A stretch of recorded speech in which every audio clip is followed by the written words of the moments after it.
I've spent about a week with Project xCloud, and I gotta say, it definitely provides a compelling list of games, some of which are major Microsoft exclusives, but just like other streaming options out there, xCloud isn't necessarily a console replacement, but instead a solid substitute when a console isn't really an option. Because xCloud is currently locked into Android phones and tablets, I bought a couple controller clips to mount my phone onto my Xbox controller. There are definitely bad clips out there, so be sure you get one that lets you have total adjustment flexibility and double as a separate stand. I got a Microsoft endorsed one from a company called PowerA, but there are tons of options out there.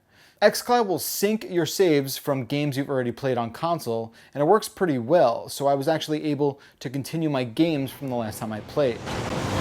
That's the convoy! I also thought it was important to test xCloud against Google's Stadia game streaming service, and there did seem to be a clear performance winner in that head-to-head, but more on that later.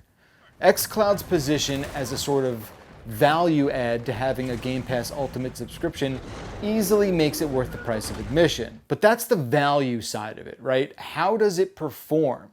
Well, it's kind of a mixed bag. At the time of this recording, there are 39 titles available for play in that Game Pass beta app, and Microsoft promises that there's going to be more than 100 titles available at launch. So to get a good feel of the overall experience, I tried a variety of titles from what was available.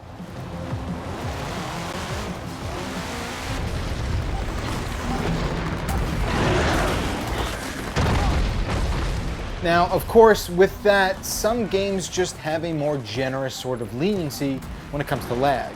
To that point, I had a much better time playing a game like Streets of Rage 4 than I did, say, Halo 5, which I gotta admit is almost unplayable for me. For one, the delay you experience is really bad for first-person shooters, and playing on a small screen like your phone, I mean, let's be honest, it's not the best, right?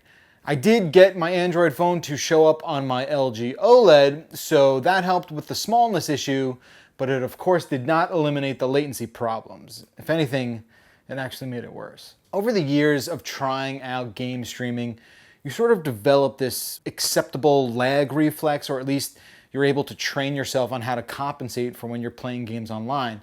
But for shooters, there just really isn't any kind of acceptable window of lag, so I just don't play them this way. I also tried out Forza Horizon 4, which seemed to perform well, and I was able to compensate somewhat for its noticeable lag. It also had this really weird thing where this streamer mode was locked on for some reason, which meant I couldn't listen to certain radio stations.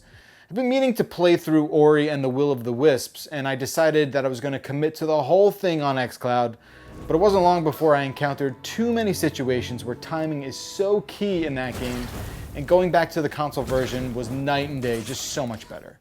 Again, xCloud should not be considered some kind of replacement for playing Xbox games. I mean, right now it just can't be. But there is no doubt that some version of this is our collective gaming future.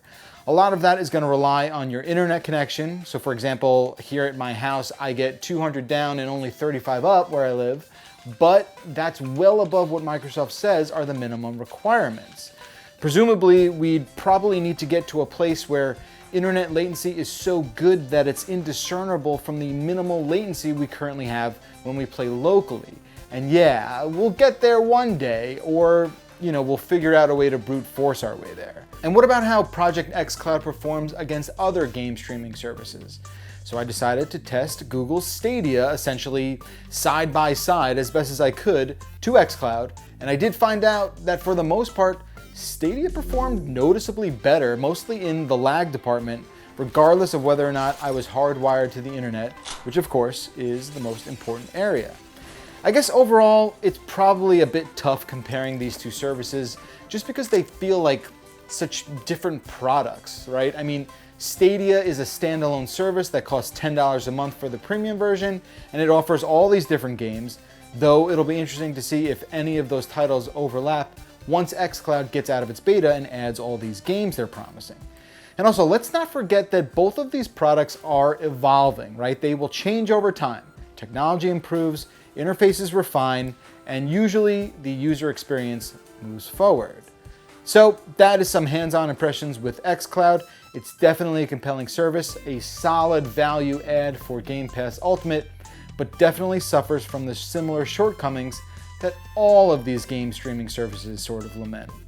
Let me know what you think about game streaming. Are you going to jump on xCloud? Are you a Stadia person? Please sound off below. Be safe, everyone, and thanks for watching.